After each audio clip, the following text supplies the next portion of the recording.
धुआं। अफसाना निगार सादत हसन मंटो।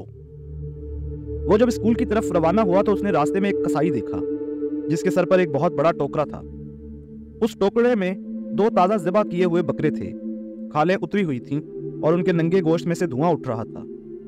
जगह जगह पर यह गोश्त, जिसको देखकर मसूद के ठंडे गालों पर गर्मी की लहरें सी दौड़ जाती थी, फड़क रहा था, जैसे कभी कभी उसकी आंख फड़का करती थी। इस वक्त 9:15 बजे होंगे, मगर झुके हुए खाकिस्त्री बादलों के बायस ऐसा मालूम होता था कि बहुत सवेरा है। सर्दी में शिद्दत नहीं थी, लेकिन राह चलते आदमियों के मुंह से गर्मा गर्म समावार की टूटियों की तरह गाढ़ा सफेद धुआं निकल रहा था। हर शय बोझल दिखाई देती थी, जैसे बादलों के वजन के नीचे दबी हुई है। मौसम कुछ ऐसी ही कैफियत का हामिल था जो रबड़ के जूते पहनकर चलने से पैदा होती है। इसके बावजूद बाजार में लोगों की आमदोरफ्त जारी थी और दुकानों में जिंदगी के आसार पैदा हो चुके थे।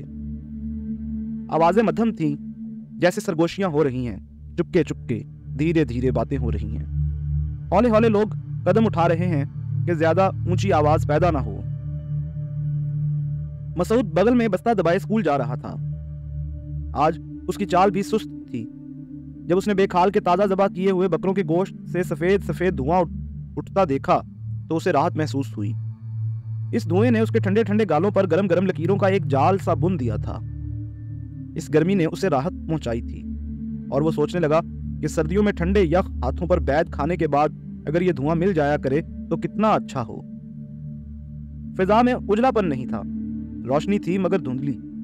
कोहर की एक पतली सी तह हर शय पर चढ़ी हुई थी, जिससे फिजा में गदलापन पैदा हो गया था। यह गदलापन आंखों को अच्छा मालूम होता था, इसलिए कि नजर आने वाली चीजों की नोक पलक कुछ मध्यम पड़ गई थी। मसूद जब स्कूल पहुंचा तो इसे अपने साथियों से यह मालूम करके कतई तौर पर खुशी न हुई कि स्कूल सकत्तर साहब की मौत के बायस बंद कर दिया गया है। सब लड़के खुश थे, जिसका सबूत यह था कि वो अपने बस्ते एक जगह पर रखकर स्कूल के सहन में ऊट पटांग खेलों में मशगूल थे। कुछ छुट्टी का पता मालूम करते ही घर चले गए। कुछ आ रहे थे और कुछ नोटिस बोर्ड के पास जमा थे और बार बार एक ही इबारत पढ़ रहे थे। मसूद ने जब सुना कि सकत्तर साहब मर गए हैं तो उसे बिल्कुल अफसोस ना हुआ। उसका दिल जज्बात से बिल्कुल खाली था। अलबत्ता उसने ये जरूर सोचा कि पिछले बरस जब उसके दादा जान का इंतकाल इन्हीं दिनों में हुआ तो उनका जनाजा ले जाने में बड़ी दिक्कत हुई थी, इसलिए कि बारिश शुरू हो गई थी। वो भी जनाजे के साथ गया था और कब्रिस्तान में चिकनी कीचड़ के बायस ऐसा फिसला था कि खुदी हुई कब्र में गिरते गिरते बचा था। ये सब बातें उसको अच्छी तरह याद थीं। सर्दी की शिद्दत, उसके कीचड़ से लथपथ कपड़े, सुर्खी माइल नीले हाथ जिनको दबाने से सफेद सफेद धब्बे पड़ जाते थे, नाक जो कि बर्फ की डली मालूम होती थी, और फिर आकर हाथ पांव धोने और कपड़े बदलने का मरहला। यह सब कुछ उसको अच्छी तरह याद था। चुनाचे जब उसने सकत्तर साहब की मौत का सुना तो उसे ये बीती हुई बातें याद आ गईं और उसने सोचा जब सकत्तर साहब का जनाजा उठेगा तो बारिश शुरू हो जाएगी और कब्रिस्तान में इतनी कीचड़ हो जाएगी कि कई लोग फिसलेंगे और उनको ऐसी चोटें आएंगी कि बिलबिला उठेंगे। मसूद ने यह खबर सुनकर सीधा अपनी क्लास का रुख किया। कमरे में पहुंचकर उसने अपने डेस्क का ताला खोला, 2-3 किताबें जो कि उसे दूसरे रोज फिर लाना थीं उसमें रखी और बाकी बस्ता उठाकर घर की जानिब चल पड़ा। रास्ते में उसने फिर वही 2 ताजा किए हुए बकरे देखे। उनमें से एक को अब कसाई ने लटका दिया था, दूसरा तख्ते पर पड़ा था। जब मसूद दुकान पर से गुजरा तो उसके दिल में ख्वाहिश पैदा हुई कि वो गोश्त को जिसमें से धुआं उठ रहा था छूकर देखे। चुनाचे आगे बढ़कर उसने उंगली से बकरे के उस हिस्से को छूकर देखा जो अभी तक फड़क रहा था। गोश्त गर्म था। मसूद की ठंडी उंगली को यह हरारत बहुत भली मालूम हुई। कसाई दुकान के अंदर छुरियां तेज करने में मसरूफ था। चुनाचे मसूद ने एक बार फिर गोश्त को छूकर देखा और वहां से चल पड़ा। घर पहुंचकर उसने जब अपनी मां को सकत्तर साहब की मौत की खबर सुनाई तो उसे मालूम हुआ कि उसके अब्बा जी उन्हीं के जनाजे के साथ गए हैं। अब घर में सिर्फ 2 आदमी थे, मां और बड़ी बहन। मां बावर्ची खाना में बैठी सालन पका रही थी और बड़ी बहन कुलसूम पास थी एक कांगड़ी लिए दरबारी की सरगम याद कर रही थी। चूंकि गली के दूसरे लड़के गवर्नमेंट स्कूल में पढ़ते थे जिस पर इस्लामिया स्कूल के सकत्तर की मौत का कुछ असर नहीं पड़ा था, इसलिए मसूद ने खुद को बिल्कुल बेकार महसूस किया। स्कूल का काम कोई भी नहीं था। छठी जमात में जो कुछ पढ़ाया जाता है वो घर में अपने अब्बा जी से पढ़ चुका था। खेलने के लिए भी उसके पास कोई चीज न थी। एक मैला कुचैला ताश ताक में पड़ा था, मगर उससे मसूद को कोई दिलचस्पी नहीं थी।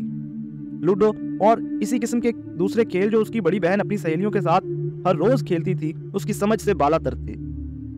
समझ से बालातर यूं थे कि मसूद ने कभी उनको समझने की कोशिश ही नहीं की थी। उसको फितरतन ऐसे खेलों से कोई लगाव नहीं था। बस्ता अपनी जगह पर रखने और कोट उतारने के बाद वो बावर्ची खाने में अपनी माँ के पास बैठ गया और दरबारी की सरगम सुनता रहा, जिसमें कई दफा सारे गामा आता था।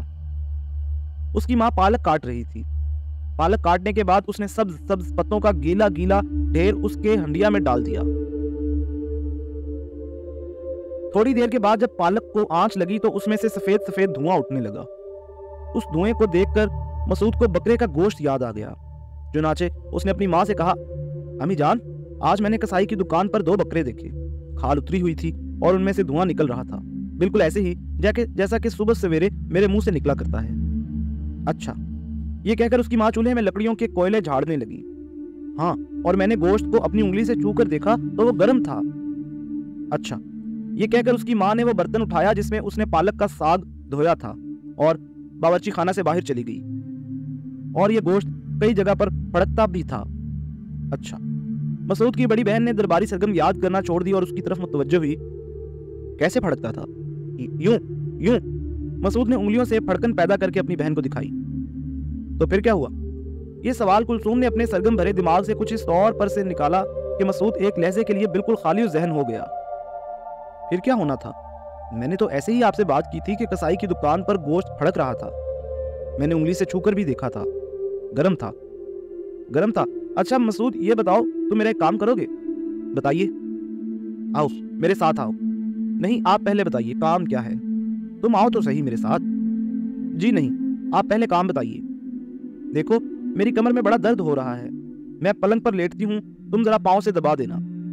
अच्छे भाई जो हुए, अल्लाह की कसम बड़ा दर्द हो रहा है। ये कहकर मसूद की बहन ने अपनी कमर पर मुक्कियां मारना शुरू कर दी। ये आपकी कमर को क्या हो जाता है? जब देखो दर्द हो रहा है और फिर आप दबवाती भी मुझी से हैं। क्यों नहीं अपनी सहेलियों से कहती? मसूद उठ खड़ा हुआ। चलिए, लेकिन ये आपसे कह देता हूं कि 10 मिनट से ज्यादा मैं बिल्कुल नहीं दबाऊंगा। शाबाश शाबाश। उसकी बहन उठ खड़ी हुई और सरगमों की कॉपी सामने ताक में रखकर उस कमरे की तरफ रवाना हुई जहां वो और मसूद दोनों सोते थे। सहन में पहुंचकर उसने अपनी दुखती हुई कमर सीधी की और ऊपर आसमान की तरफ देखा।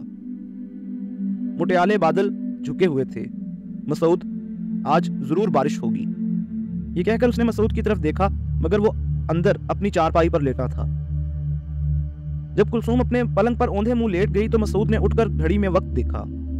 देखिए बाजी, 11 बजने में 10 मिनट बाकी हैं। मैं पूरे 11 बजे आपकी कमर दबाना छोड़ दूंगा। बहुत अच्छा, लेकिन तुम अब खुदा के लिए ज्यादा नखरे ना बघारो। उधर मेरे पलंग पर आकर जल्दी कमर दबाओ, वरना याद रखो बड़े जोर से कान ईंठूंगी। कुलसूम ने मसूद को डांट पिलाई। मसूद ने अपनी बड़ी बहन की हुक्म की तामील की और दीवार का सहारा लेकर पांव से उसकी कमर दबाना शुरू कर दी। मसूद के वजन के नीचे कुलसूम की चौड़ी चकली कमर में खफीफ सा झुकाव पैदा हो गया। जब उसने पैरों से दबाना शुरू किया, ठीक उसी तरह जिस तरह मजदूर मट्टी गूंदते हैं, तो कुलसूम ने मजा लेने की खातिर हौले हौले हाय हाय करना शुरू किया। कुलसूम के कोनों पर गोश्त ज्यादा था। जब मसूद का पांव उस हिस्से पर पड़ा तो उसे ऐसा महसूस हुआ कि वो उस बकरे के गोश्त को दबा रहा है जो उसने कसाई की दुकान में अपनी उंगलियों से छू कर देखा था। इस एहसास ने चंद लम्हात के लिए उसके दिलो दिमाग में ऐसे ख्यालात पैदा किए जिनका कोई सर था न पैर। वो उनका मतलब न समझ सका, और समझता भी कैसे जबकि कोई ख्याल मुकम्मल नहीं था। 1-2 बार मसूद ने यह भी महसूस किया कि उसके पैरों के नीचे गोश्त के लोथड़ों में हरकत पैदा हुई है, उसी किस्म की हरकत जो उसने बकरे के गरम गरम गोश्त में देखी थी। उसने बड़ी बददिली से कमर दबाना शुरू की थी, मगर अब उसे इस काम में लज्जत महसूस होने लगी। उसके वजन के नीचे कुलसूम हौले हौले कराह रही थी। ये भिंची भिंची आवाज जो कि मसूद के पैरों की हरकत का साथ दे रही थी, इस गुमनाम सी लज्जत में इजाफा कर रही थी। टाइम पीस में 11 बज गए, मगर मसूद अपनी बहन कुलसूम की कमर दबाता रहा। जब कमर अच्छी तरह दबाई जा चुकी तो कुलसूम सीधी लेट गई और कहने लगी, शाबाश मसूद शाबाश, लो अब लगे हाथों टांगे भी दबा दो, बिल्कुल इसी तरह, शाबाश मेरे भाई। मसूद ने दीवार का सहारा लेकर कुलसूम की रानों पर जब अपना पूरा वजन डाला तो उसके पांव के नीचे मछलियां सी तड़प गईं। बेख्तियार वो हंस पड़ी और दोहरी हो गई। मसूद गिरते गिरते बचा, लेकिन उसके तलवों में मछलियों की वो तड़प मुंजमद सी हो गई। उसके दिल में ख्वाहिश पैदा हुई कि वो फिर उसी तरह दीवार का सहारा लेकर अपनी बहन की रानें दबाए। चुनाचे उसने कहा, यह आपने हंसना क्यों शुरू कर दिया? सीधी लेट जाइए, मैं आपकी टांगे दबा दूं। कुलसुम सीधी लेट गई।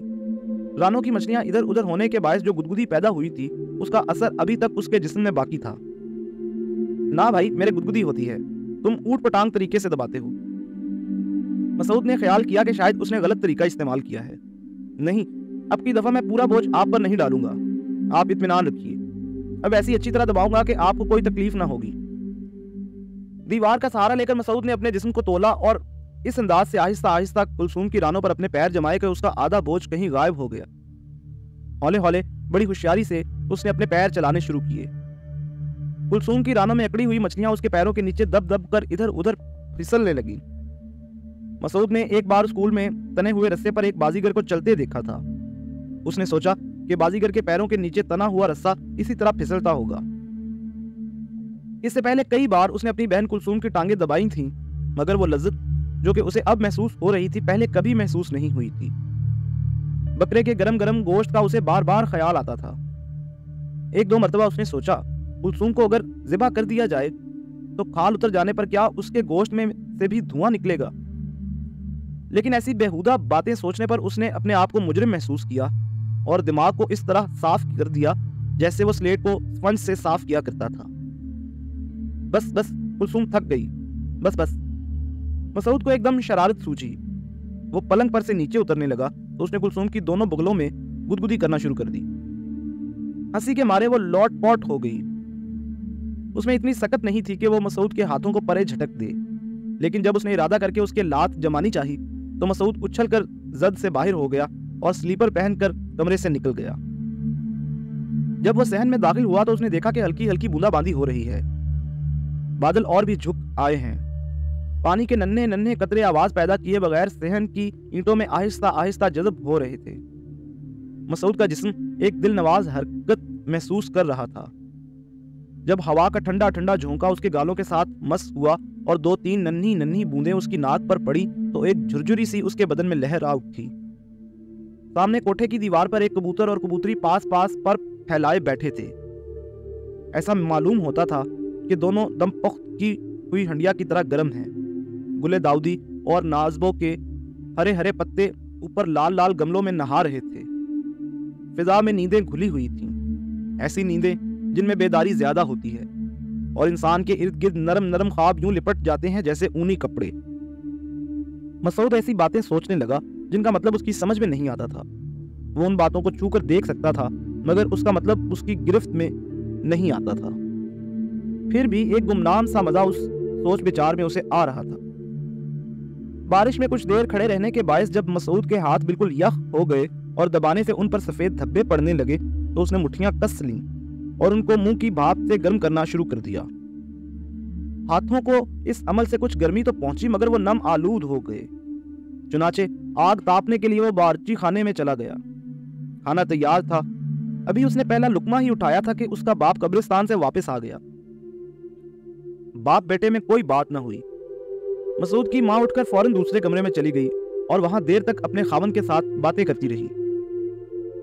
खाने से फारिग होकर मसूद बैठक में चला गया और खिड़की खोलकर फर्श पर लेट गया। बारिश की वजह से सर्दी की शिद्दत बढ़ गई थी, क्योंकि अब हवा भी चल रही थी, मगर यह सर्दी नाखुशगवार मालूम नहीं होती थी।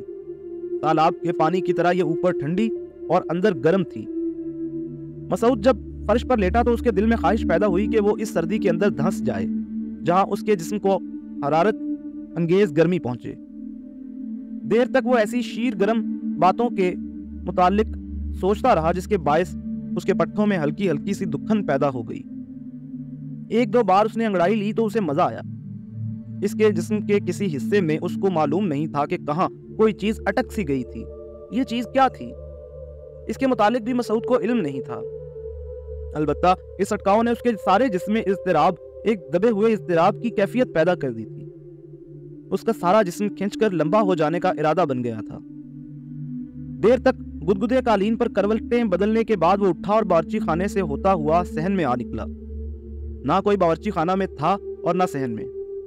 इधर उधर जितने कमरे थे सबके सब बंद थे। बारिश अब रुक गई थी। मसूद ने हॉकी और गेंद निकाली और सहन में खेलना शुरू कर दिया। एक बार जब उसने जोर से हिट लगाई तो गेंद सहन के दाएं हाथ वाले कमरे के दरवाजे पर लगी। अंदर से मसूद के बाप की आवाज आई, कौन? जी मैं हूं मसूद। अंदर से आवाज आई, क्या कर रहे हो? जी खेल रहा हूं। खेलो। फिर थोड़े से तवक्कुफ के बाद उसके बाप ने कहा, तुम्हारी माँ मेरा सर दबा रही है, ज्यादा शोर ना मचाना। यह सुनकर मसूद ने गेंद वहीं पड़ी रहने दी और हॉकी हाथ में लिए सामने वाले कमरे का रुख किया। उसका एक दरवाजा बंद था और दूसरा नीमवा। मसूद को एक शरारत सूझी। दबे पांव वो नीमवा दरवाजे की तरफ बढ़ा और धमाके के साथ दोनों पट खोल दिए। दो चीखें बुलंद हुईं और कुलसूम और उसकी सहेली बिमला ने, जो कि पास पास लेटी थी, खौफजदा होकर झट से लिहाफ ओढ़ लिया। बिमला के ब्लाउज के बटन खुले हुए थे और कुलसूम उसके उरिया सीने को घूर रही थी।